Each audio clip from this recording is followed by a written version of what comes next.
Good morning students, कैसे हैं आप सब। I hope you all are fine at your home and continue your study. Today we are going to start class 6 subject English poem the kite. आज हम 6th class की English की poem the kite शुरू करने जा रहे हैं। First of all students please take your book. सभी बच्चे अपनी अपनी बुक ले लीजिए, साथ के साथ आप बुक में भी पढ़ें ताकि जो पोएम है वो आपको अच्छे से समझ में आ जाए। तो चलिए स्टार्ट करते हैं। द काइट कौन सी पोएम है? The kite.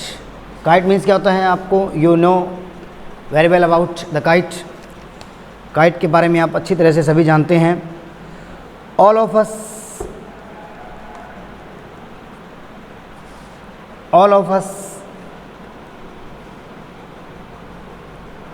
like to fly kites. All of us like to fly kites. हम सबको बहुत अच्छा लगता है काइट्स उड़ाना, पतंग उड़ाना काफ़ी अच्छा लगता है, सबके मन को भाता है।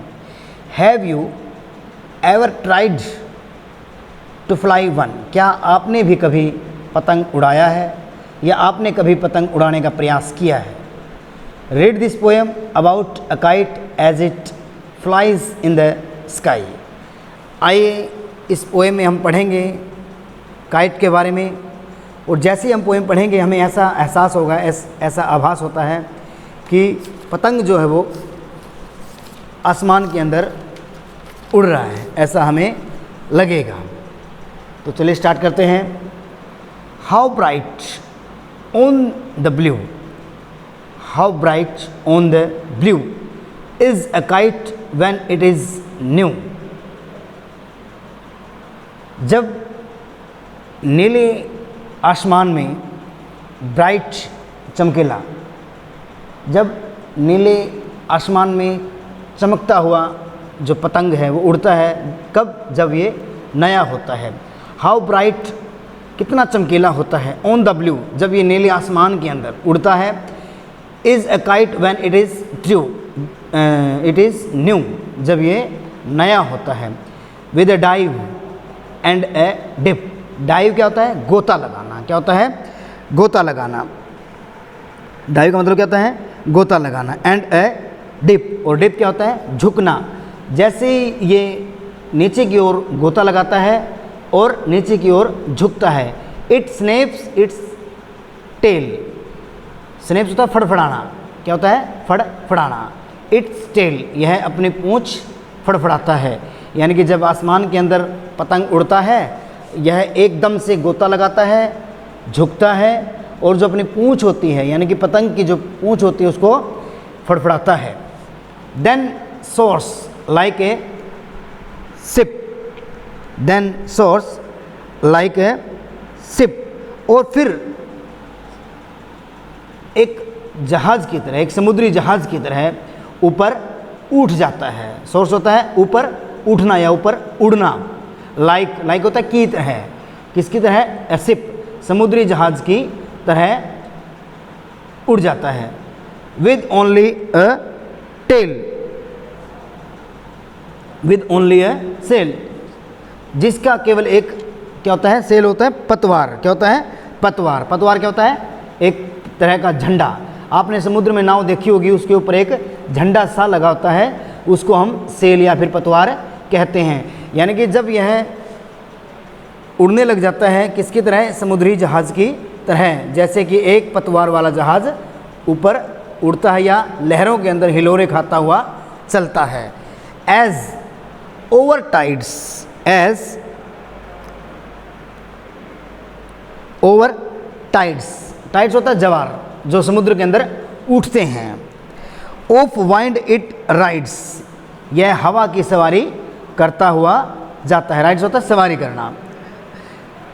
क्लाइम्स टू द क्रेस्ट, और अपने शिखर पर पहुंच जाता है या ऊंचाई पर पहुंच जाता है। क्रेस्ट होता है शिखर, चोटी। क्या होता है? क्लाइम्स होता है चढ़ जाना, ऊंचाई पर वो चढ़ जाता है या फिर अपनी चोटी यानी कि अपनी ऊंचाई पर वो पहुंच जाता है। Of A gust. गस्ट होता है हवा का झोंका। क्या होता है? हवा का झोंका। एक हवा के झोंके में एंड पुल्स, और उसके अंदर शामिल हो जाता है, उसको हवा अपनी ओर खींचती है। Then seems to rest as wind falls, और जब हवा रुक जाती है तो पतंग भी ऐसा, सीम्स होता मालूम पड़ना या पता लगना, या हम कह सकते हैं कि लगता है, जैसे जब हवा रुक जाती है तो पतंग भी ऐसा लगता है कि मानो विश्राम कर रहा हो, रेस्ट कर रहा हो। व्हेन स्ट्रिंग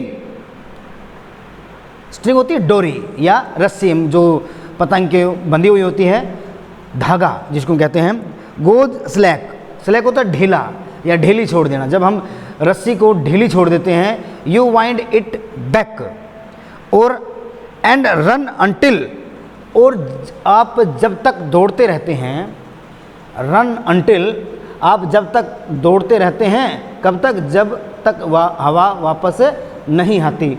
यानी कि जब आप पतंग की जो डोरी है वो ढीली करते हैं, यू वाइंड इट बैक, आप एंड रन अंटिल, आप उस हवा के आने का इंतज़ार करते रहते हैं जब तक कि हवा वापस नहीं आती। A new breeze blows and its wings full, जैसे ही हवा शुरू हो जाती है, ब्रिज होती है हवा, पवन, ब्लोज बहना, जैसे ही हवा आ जाती है, पवन बहती है, वो दोबारा फिर फड़फड़ाने लग जाता है, या फिर दोबारा फिर उसके पंखों के अंदर हवा जो है वो भर जाती है, या फिर वो ऊपर उठ जाता है। एंड अप इट गोज़, और ऊपर चला जाता है। यानी कि हम कह सकते हैं कि जैसे ही हम पतंग की जो डोरी है उसको ढीली छोड़ते हैं, पतंग शांत हो जाता है, और हम तब तक भागते रहते हैं जब तक कि वापस हवा नहीं आती है।